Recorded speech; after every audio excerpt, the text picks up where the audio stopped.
This is Jonathan Ferguson, the Keeper of Firearms and Artillery at the Royal Armouries Museum in the UK, which houses a collection of thousands of iconic weapons from throughout history. And on this week's episode, Jonathan's taking a look at the varied arsenal of Uncharted 4 and Uncharted: The Lost Legacy. So I gather we are in India, and I also gather that this is called the INSAS, which is a real gun, a real Indian service rifle. However, this is not the INSAS. This is actually a Galil. If there are any other games, guns, and mechanics that you guys want to see Jonathan break down, let us know in the comment section below. And if you'd like to help out the Royal Armouries Museum and continue to support Jonathan's work, check out the links in the description of this video. Right, let's take a look at the weapons of Uncharted.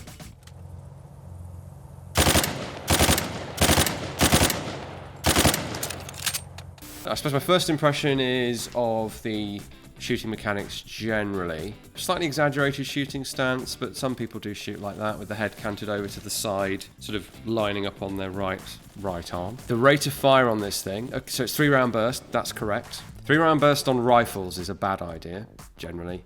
On fully automatic pistols, I think it's a very good idea, because if you have the need for automatic fire from a handgun, that's a great way to prevent it, just you losing control of it, because the rate of fire of these things is so high that they're just uncontrollable and you're shooting the ceiling before you know it. So you've probably gathered from the footage and me talking that this thing does not have a very high rate of fire, and that's my first issue. It should be basically a brap that's going on here, and instead we get a chugging low rate of fire. In tandem with rate of fire and recoil with a machine pistol, controllability. So the 93R has a fold down foregrip and an elongated trigger guard for your thumb, and that's superb for getting as much control as you can out of a very compact design. You're shooting it like a conventional pistol, and it's somehow sedately still pointing at the target.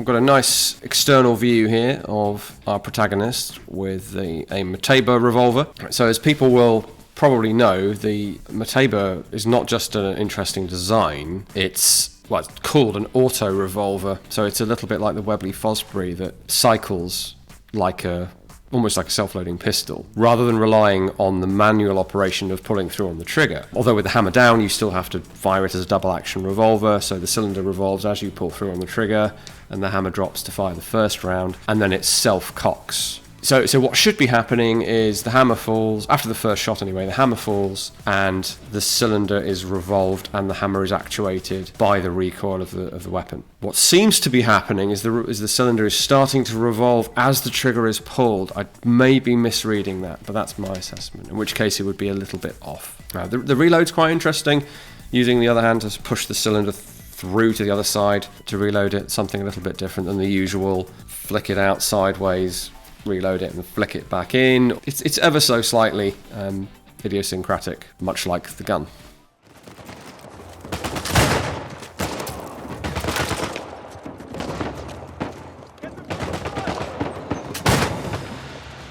Alright, well this is a rare treat for me, a Flintlock firearm in a video game. They do exist, but they're not by any means common. I have rushed to the drawers and grabbed the closest thing that I can lay my hands on. There may be something even closer in the collection actually, but this is pretty damn close. This one is English.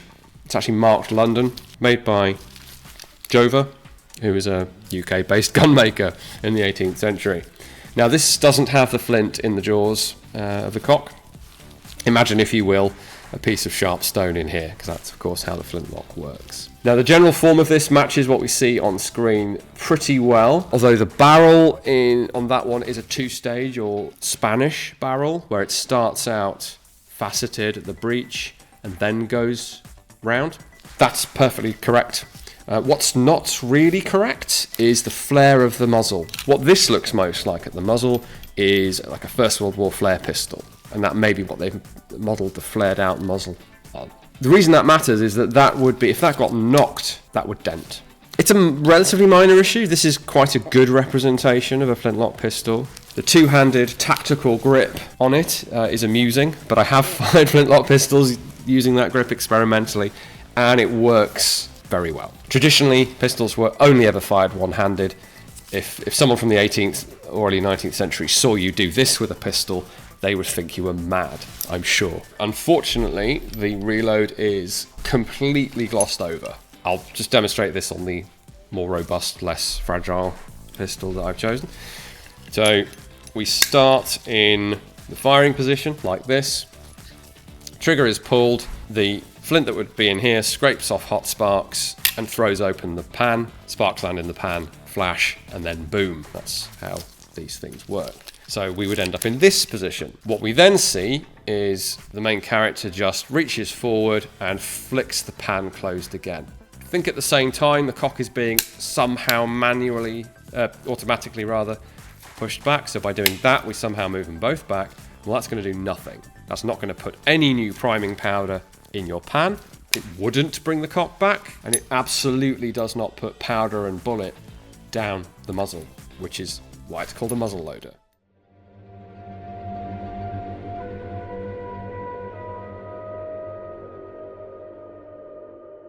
All right, this is a very cool addition.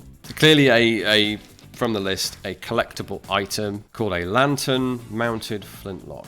So that I have seen, never in person, but in auction catalogues online and so on and so forth, I've seen 4 flintlock pistols with lamps fitted to them. So early 19th century, early to mid 19th century. The exciting prospect here is that we're looking at a sort of almost anachronistic item where you've got the ability to shine a light and shoot a bullet. The ones that are definitely real were probably for guarding warehouses, that kind of thing. Now, this one, I remember this coming up a few years ago. This is a very, very good virtual rendition of that real object. However, the lamp on this thing is late 19th century, whereas the lock on the gun is flintlock. Now, the game takes place in the present day, so why wouldn't this still be a thing? But in terms of it being a genuine sort of pirate artifact or something, it's too late for that. But for me, as a historic arms person, it's very cool to see that represented.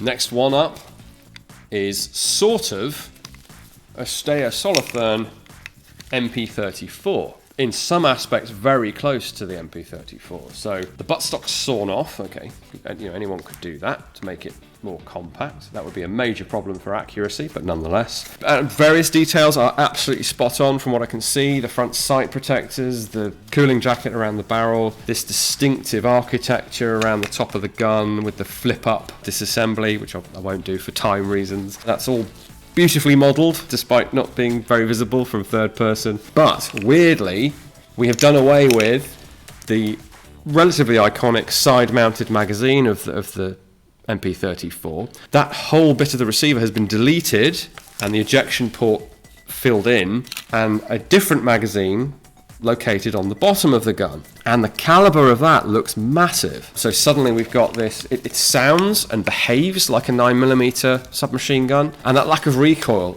even without the buttstock, these things pretty much, they're heavy, they're slow, they stay put pretty well when you're shooting them on automatic. Whatever this is chambered in ought to be a real handful, and it isn't. They've paid loving detail to a load of detail on the gun, and then they've made major changes to it.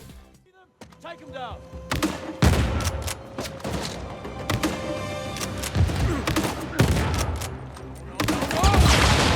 I do like the depiction of this grenade launcher. It sounds good, it looks good, the area effect looks good. Maybe the fireballs are a bit much, but the gun itself is a bit of a head scratcher. The rotary drum magazine and kind of the back end of the gun do look sort of M32 Milcore MGL, but it appears to have a pump grip on the front and general proportions more like the experimental China Lake grenade launcher. This was part of a program to, having only just invented the underbarrel grenade launcher, to create a multi-shot launcher. So this is a fictional weapon, and I'm always a bit surprised when games do both. So we have some pretty well represented real-world guns. We then have some that are really well done but then deliberately changed up, and then we have some completely fictional weapon, albeit inspired by at least 2 real-world grenade launchers.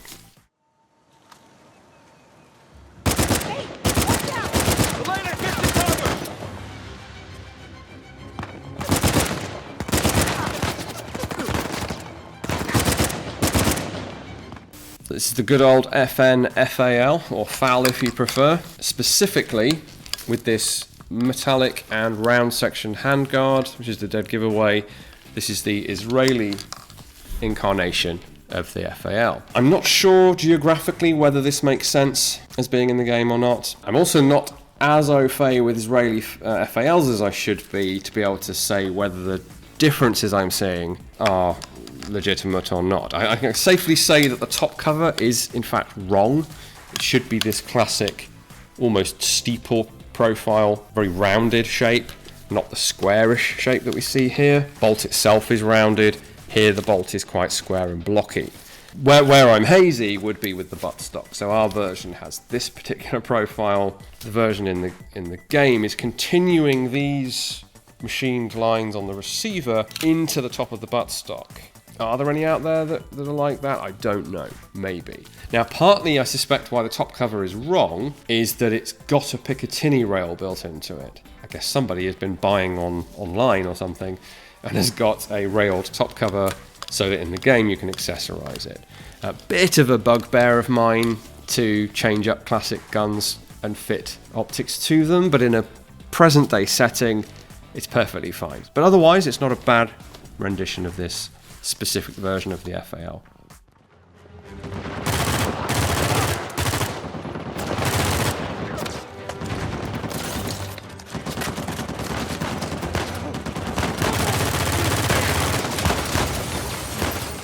So the weapon we've got here, I have chosen this one purely because it's the right colour. So the Beretta ARX 160, and it's big, it's chunky, it looks that way on screen.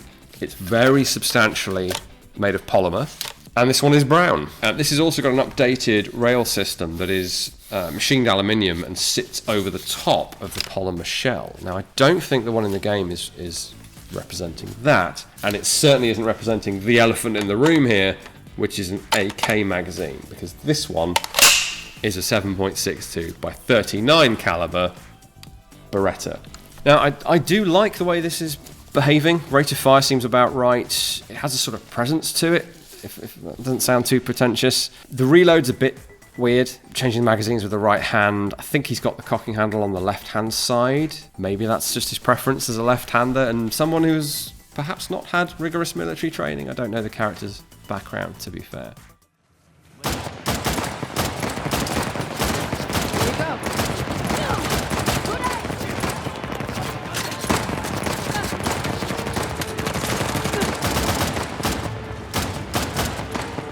Alright, so I gather we are in India, and I also gather that this is called the INSAS, which is a real gun, a real Indian service rifle. However, this is not the INSAS. They are very similar guns to look at, and they have a shared lineage, but this is actually a Galil. This is a 7.62 Galil ARM, I think, looking at it. So it's, if you squint, they look very, very similar, but the INSAS is different in basically every detail. It's much more of a straight-up AK receiver, if I remember rightly, but it has a sort of FAL-inspired gas system and front end. Suffice to say, it's a real gun, the setting's correct, but this isn't the right gun.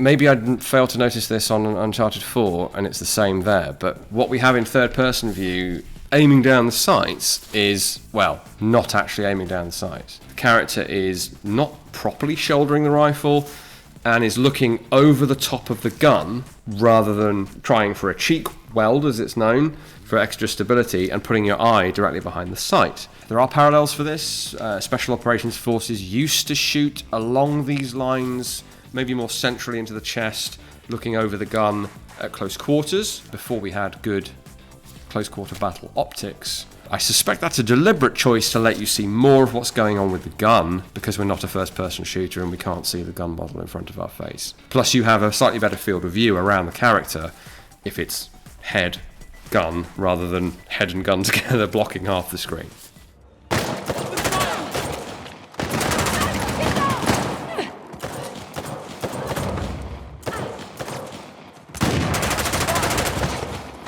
That's our old friend the P90. Now I have the wrong P90. grommet. We have two other P90s. They are semi-auto only. Now they have the type of sight that's on the gun in the game that sits within this housing, whereas this is the more modern rail-adapted version and is also fully auto. And we've put an EOTech on top of it. Now that's actually quite problematic in that when I have my cheek on the stock, I can see through the iron sight that's built into this block, but I have to do a bit of a chin weld to see through the red dot sight. However, this character has a bigger problem in that she's looking directly over the top of the gun and not using the sight at all, seemingly. It's a decent model, I think. We seem to have the classic P90 game gun syndrome of not having the translucent magazines. It's opaque, you can't see the bullets moving. No cases visibly ejecting, that's correct, because the P90 ejects from the bottom. You can see you through the hole. Nice low dispersion of firing. This is extremely controllable. Rate of fire might be a little slow. The real one is, from memory, faster than this.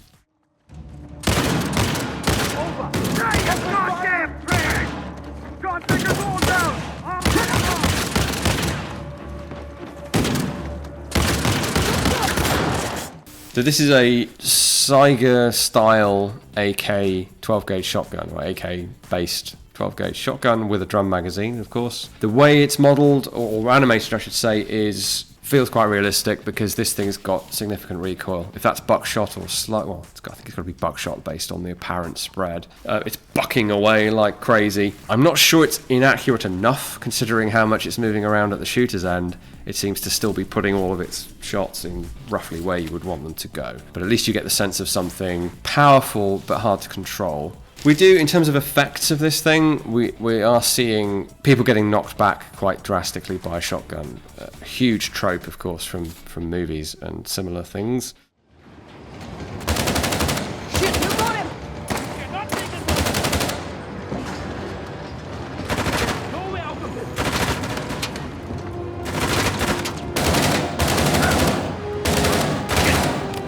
We featured the Tavor on this series a number of times, I think. I don't think I've ever shown you this one. This is an Indian X95. I know that because it was sold to us as such, and because it has IN on the magazine. Why is it identified IN on the magazine? Well, weirdly, the magazine, I don't have another one to compare, but is actually slightly longer front to back. Indian 5.56 ammunition is ever so slightly longer. So this is actually specifically an Indian gun, even though it's not marked as such. Now, as I understand, we are in India for this game. I assume that's not a coincidence, and this is meant to be an Indian X95. Admittedly, it is in desert tan, but yeah, other than that, it's this gun. So if you'd like to come and visit us at one of our 3 Royal Armouries museums here in the UK, we would love you to do so. Check out our various social media accounts. You can find those via the website. We do have our own YouTube channel that you might like to slide on over to, and thanks again for watching, guys. See you next week.